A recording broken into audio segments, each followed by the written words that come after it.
¿Alguna vez te has preguntado a qué huele el verdadero pecado? Muchos te dirán que huele a azufre, a fuego eterno o a muerte.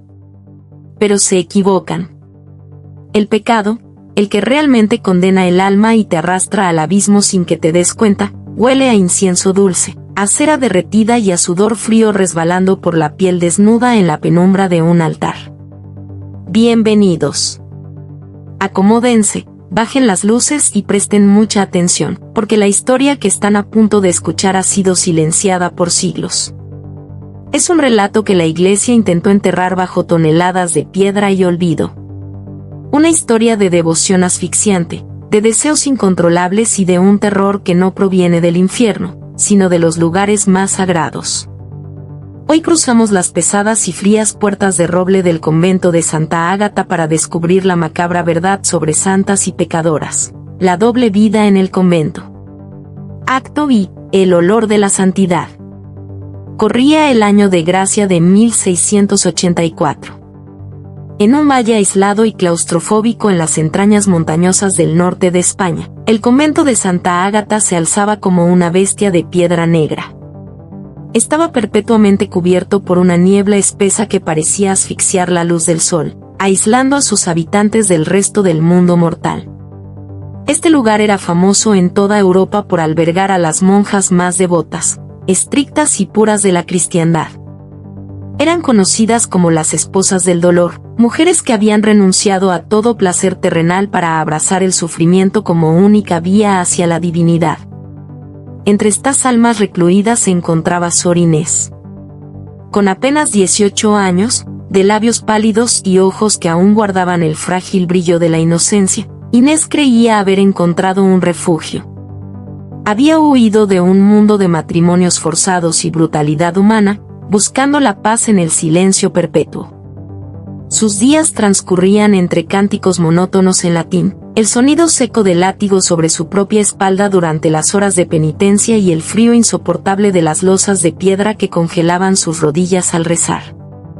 Pero Inés ignoraba una verdad fundamental: los gruesos muros de Santa Ágata no estaban diseñados para mantener el mal fuera, sino para encerrarlo y alimentarlo en su interior.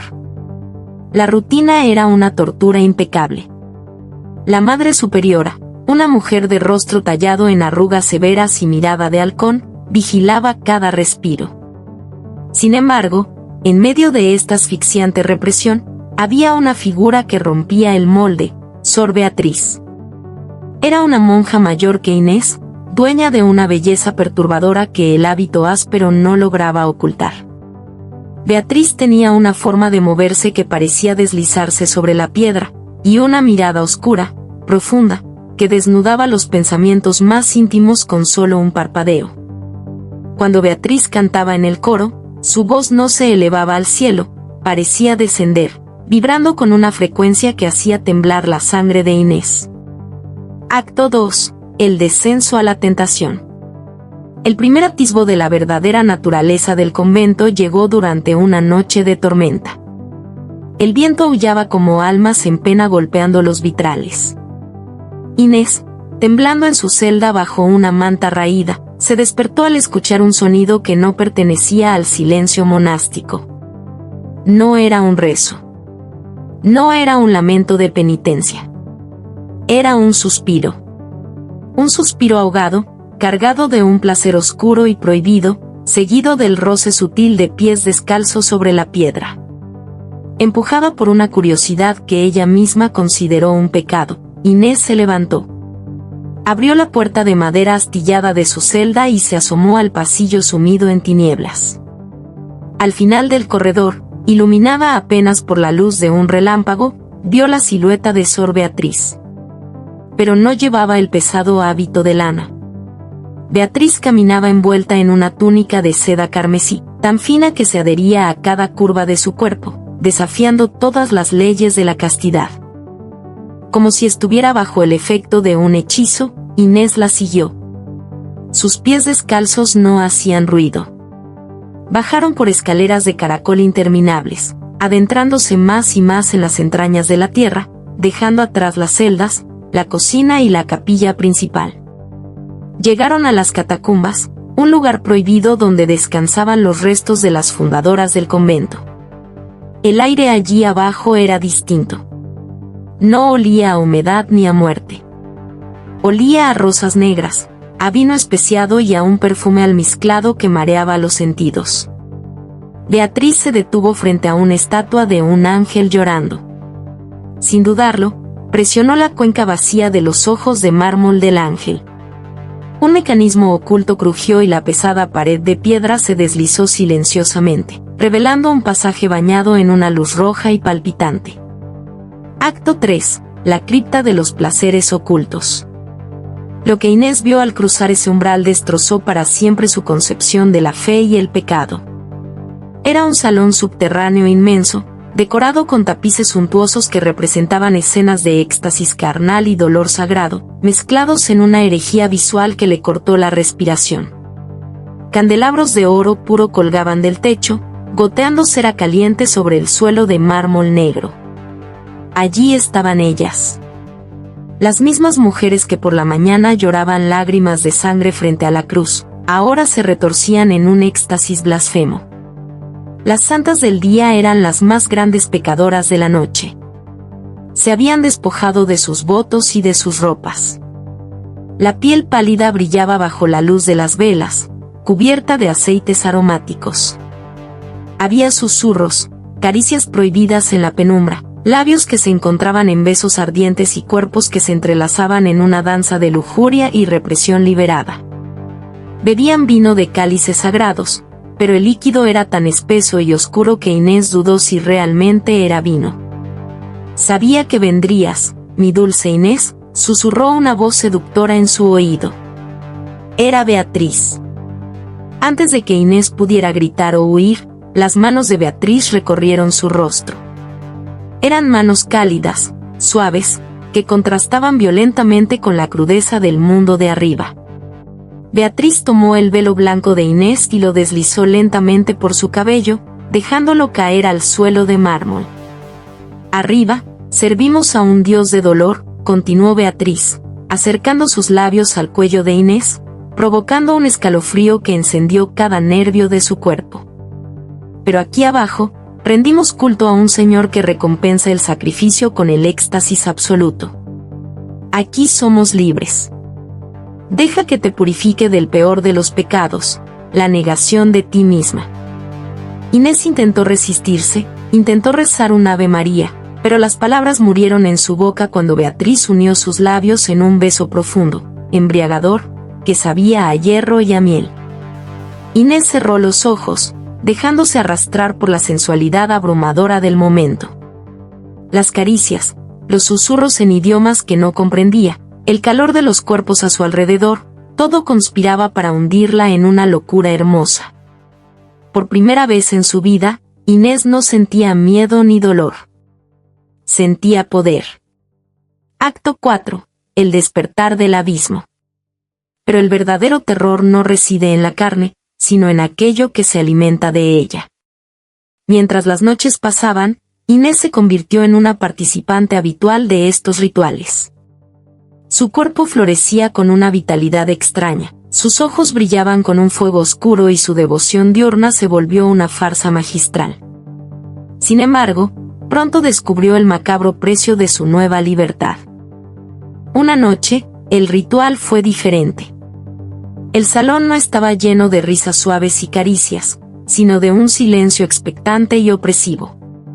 En el centro de la cripta, había un altar de piedra negra sobre el cual descansaba una figura imponente, una estatua de madera tallada que representaba a una entidad con alas de murciélago y un rostro andrógino de una belleza sobrecogedora y monstruosa. No era un ángel caído ordinario, era algo más antiguo, algo que el mundo había olvidado. Beatriz, actuando como suma sacerdotisa, se acercó al altar con un cáliz de oro. Inés miró horrorizada como Beatriz no vertía vino, sino que tomaba una daga ceremonial enjollada, se cortaba la palma de la mano y dejaba que su propia sangre llenara el recipiente. Las demás monjas hicieron lo mismo, cortándose con una devoción fanática, ofreciendo su sufrimiento y su carne.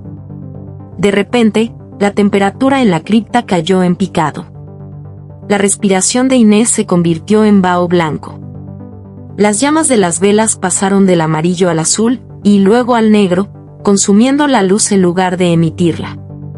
El olor a incienso y rosa se pudrió en un instante, reemplazado por el hedor metálico y nauseabundo de un matadero. Y entonces, frente a los ojos aterrorizados de Inés, la estatua se movió. El crujido de la madera antigua sonó como huesos rompiéndose. La entidad abrió los ojos. Eran pozos de oscuridad pura, sin esclerótica ni pupilas, devoradores de luz.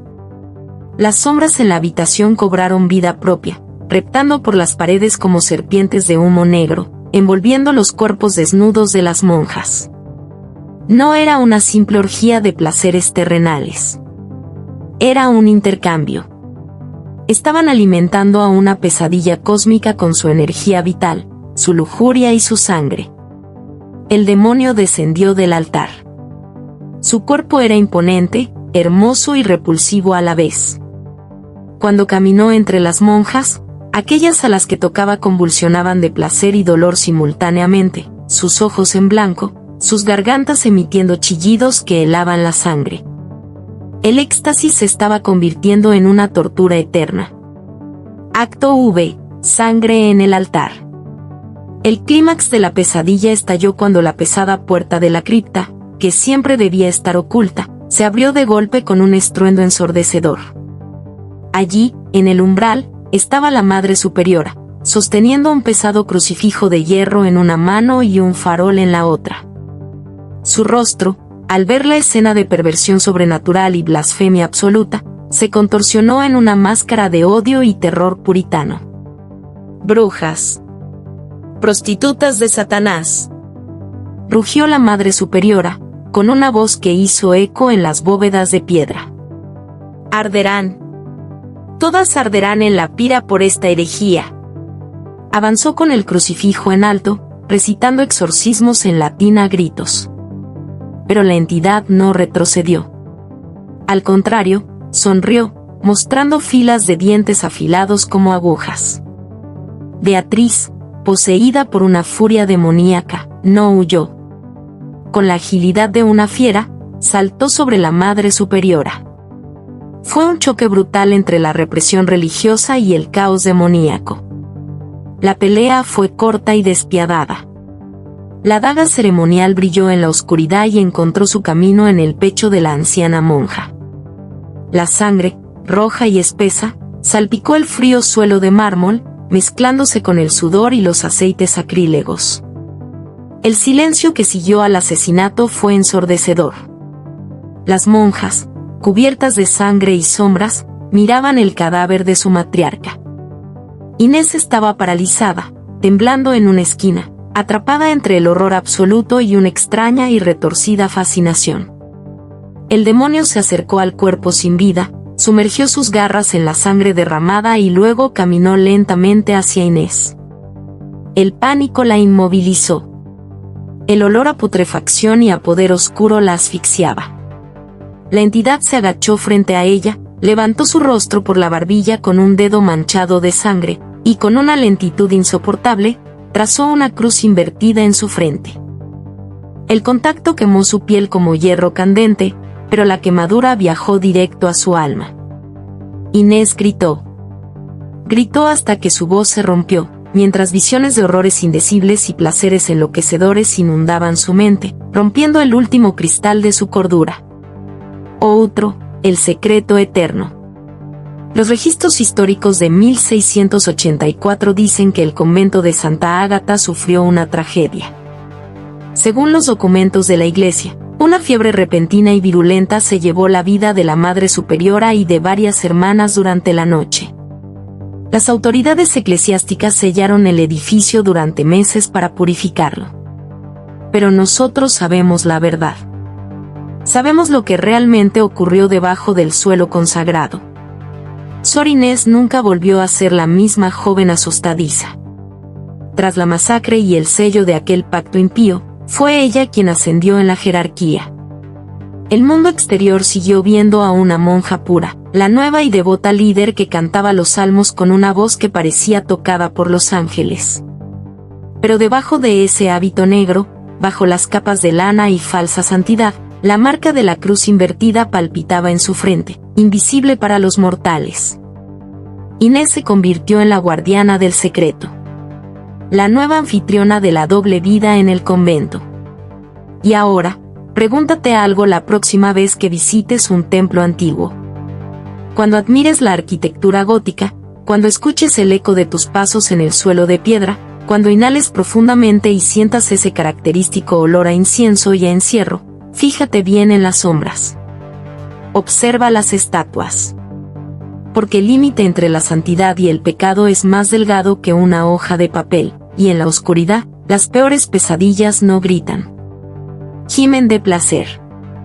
Siglos más tarde, las ruinas del convento de Santa Ágata permanecen en pie, desafiando el paso del tiempo y las advertencias de los lugareños. Ya no hay cánticos, solo el silbido del viento entre las piedras ennegrecidas. Sin embargo, los cazadores de lo paranormal que se atreven a cruzar sus muros cuentan historias que erizan la piel.